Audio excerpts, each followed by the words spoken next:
แห้งเลยมันกินแห้งเจ็บหัวกินเจ็บหัวคือเคยเป็นเนี่ยเจ้าวิการตั้งแต่จากฝนมาขึ้นเลย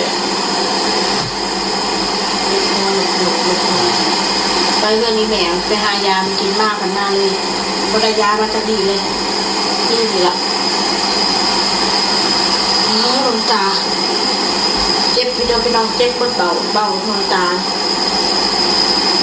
นอนบางคนจะชั่วโมง2 ชั่วโมงมันคลายมันนอนบางคนชั่วโมง2 ชั่วโมงก็ดีเลยมาเห็นคอมเมนต์แบบให้เจ็บตื่นแห้งแบบผัวเมียกินบ่คือกันผัวกินก่อนเมียกินก่อนผัวลูกบ่ได้กินนะซึ่งเจ้าเรามองแบบว่าเป็นการเห็นแก่ตัวเนาะมันว่าแม่นสั่นแบบมันผู้ใดอยากก็ต้องบ่ได้อยากเขาปล่อยก็ยังบ่อยากอาการเท่านั้นนี่ของบ่ได้อยากเขาอยากนำถ้าแป๊บซี่ก็บ่มาใส่ตู้ไว้นะเฮ็ดเฮาก็บ่ได้คิดถ้าเฮาบ่กินเฮาก็บ่ได้คิดให้เข้าใจซะว่าเขาหาเงินหาคำซะอย่ามาว่าซะเห็นแก่ตัวมานำกับประโยชน์เวลานั้นจะทำยาอยากให้เขาคงบ่ได้ให้ลูกคอยหิวดอกมือนะพี่น้องเอ้ยกระต้มขนมมื้อนึงมันเป็นโซได้100 บาท200-300มื้อนี้ก็ไปร้านค้ามาอีกนะต้องเอาคือสั่งงานกินบ่ได้ให้ลูกคอยหิวเด็กน้อยเห็นผู้ใหญ่กินยามึงกินมันก็อยากกินงานการเรียนภาษามานอนเงี้ยเลี้ยงถ้าใครเลี้ยงใครแล้วกูก็เลี้ยงคนมาไว้คือกันเลี้ยงน้ำกันเนี่ยละเลี้ยงลูกเนี่ยละหาเงินมาเลี้ยงลูกเนี่ยละต้องไปเลี้ยงใครละเนี่ยกับบุ้งหามากกับได้ใส่น้ำกันกินน้ำกันเงินคำกันไม่ได้ว่าเงินมึงเงินกูเงินมึงคนทุงไทยทุงมันบ่เป็นกัวต่างประเทศสิบอกนะคนลาวคนไทยใส่เงินน้ำกันโคเมียทางฝรั่งนะแม่เขาเงินไทยเงินมันดีๆนะเขาใช้ชีวิตแบบเงินใครเงินมันเจ้าหาได้เรื่องหายไปกับเงินเจ้าแต่เจ้าเพนี่เขาแล้วเขาก็สิมาหายเงินคนทำเพื่อเขาไม่ได้เขาตั้งโค้ดไปเลยว่า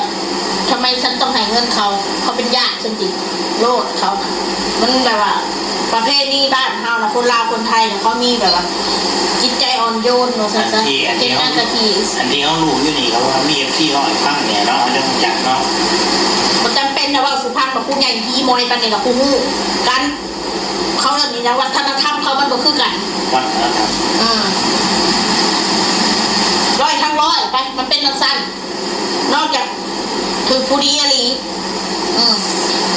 บริจาคเป็นระหว่างตรงนี้อันเด็กซีมาเราให้ฟังดอกคนเฮาคู่มือในโลกมันออนไลน์มันแนมเห็นเบิดมันทั่วถึงเบิดเขาถ่ายทอดให้เบิ่งมันมีฮอตวิธีสอนนิสัยคนไทยแบบใดคนลาวแบบใดคนเวียดนามแบบใดคนนั้นแบบใดคนต่างประเทศคนฝรั่งนิสัยแบบใดมักแบบใดฉะนั้นคนเฮาคือการจะแนวกินแหละจะกินแบบใดเขามีบอกมีสอนมาคู่มือนี่ค่ะคำว่าเรียนรู้มันมีวันสิ้นสุดพ่อเห็นแก่ตัวอย่าชัวเอาซะเถอะเฮ็ดคลิปพี่น้องขอผมหัวนะสิเฮ็ดคือสังขอผมได้มีคอนเทนต์ที่หาเป็นแบบคู่มือนี่มีแนวสิเฮ็ดคือกันละจักสิไปใส่มาใส่เงินคำกับพ่อแตนได้กินพ่อบ่ตายว่าซั่นซะเงินได้มากมันก็ต้องไปจ่ายบ่หันมองนี่ถ้าบ่มีหนี้มีสินน่ะโอ้อยากกินหยังก็กินแล้วบ่ได้อดได้ออมคือคู่มือนี่แหละประหยัดก็คือจังซี่แล้วกินตะไคร้กินตะมาม่าอย่างนี้สิล่ะซีนหมูซีนงัวเป็ดไก่แค่นั้นแหละแนวกินเขาเมาขึ้นเห็นแก่โตเห็นกันข้ามมาเห็นแก่โตมันเป็นแบบไหนเขายังไม่รู้เลยกินคนเดียวยังมาใส่ซ่านครอบครัวนำกันเห็นแก่โตคนอื่นนะแม่อยู่เห็นนาลีเห็นสันดานเห็นแก่โตหรือคนอื่นนะทราบเขาเห็นนะ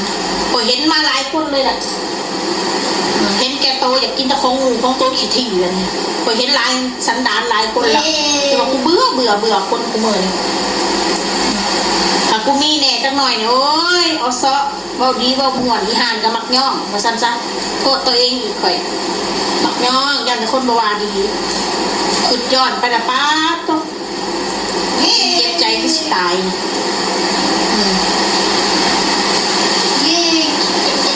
ไปแล้วกูดีกับคนมันเกินกว่าเหตุเกินไป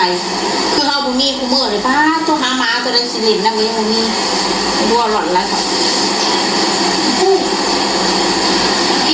กินของกูเอาพื้นกูซัก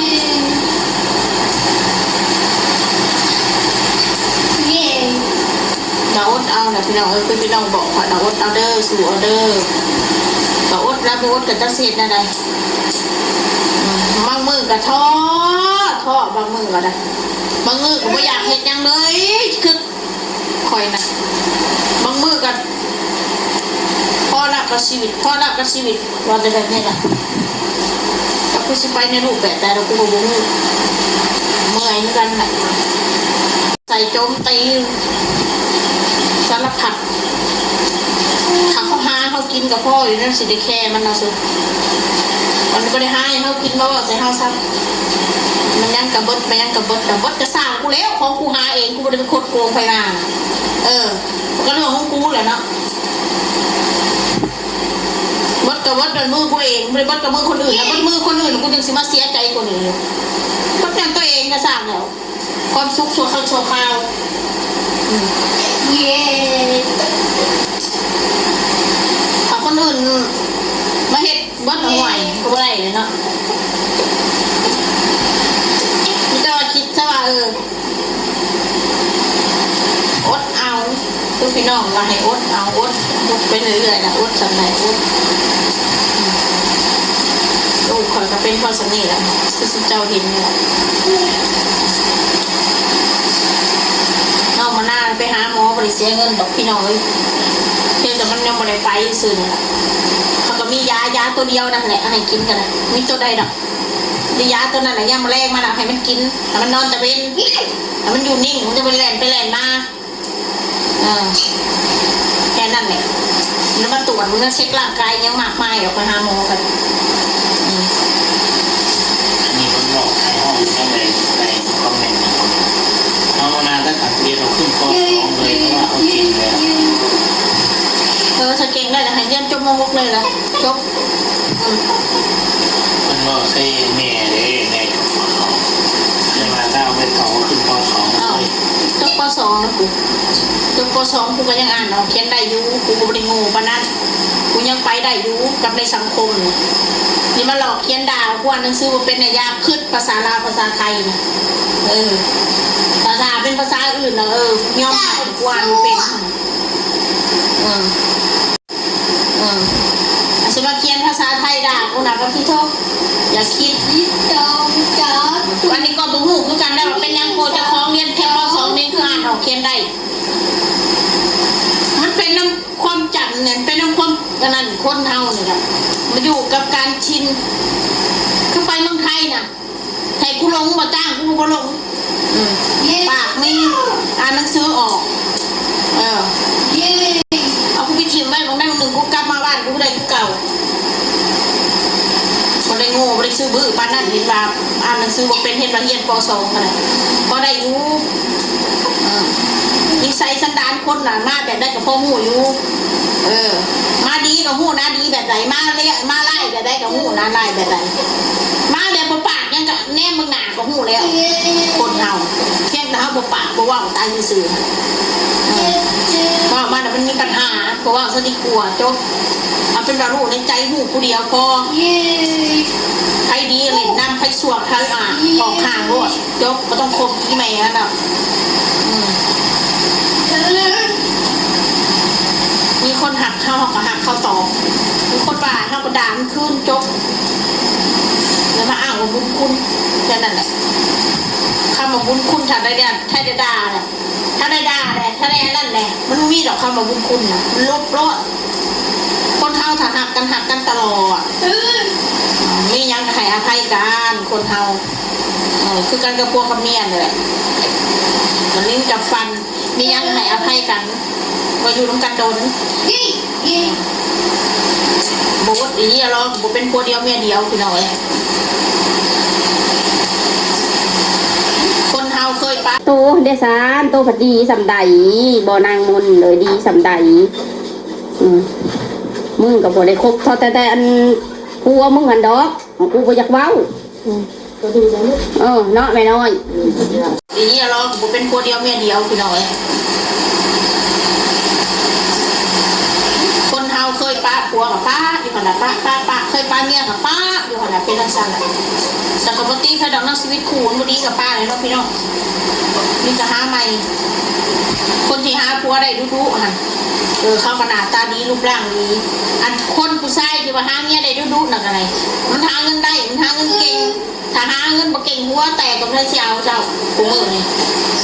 ไม่ยิ่งว่าจะต้องการเงินแต่ก่อนหมู่เขาผู้ชายขี้เล่หน้าตาขี้เล่ขี้ลุยขี้เล่รวยขับรถ BM ขับรถเบนซ์ขับรถโอ้ขี่รถมาจีกูให้แต่ว่าอาจจะมีสง่าใส่ทองเต็มโตให้มันบ่อยากเว้านำบักรอหน้าตาดีๆขี่มอเตอร์ไซค์ห่างๆมาจีบโอ้จะคิดแล้วคิดอีกถ้ากูฝากชีวิตไว้กับมึงนี่ตายโลดคนเฮามันเป็นนักสั่นมนุษย์ขี้เหม็นนะพี่น้องอยากว่าหล่อนไรเถอะ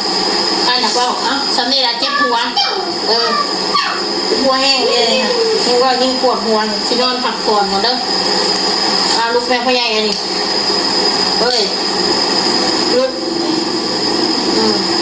ไปพี่น้องบายบายเด้อมึงกับบ่ได้คบเขาแต่อันผัวมึงหันดอกกูบ่อยากเว้าเนาะแม่น้อยซ้ำนี่เด้ออีเสียเส้นซ้ำนี่เด้ออีเสียเส้นซ้ำนี่เด้ออีเสียเส้น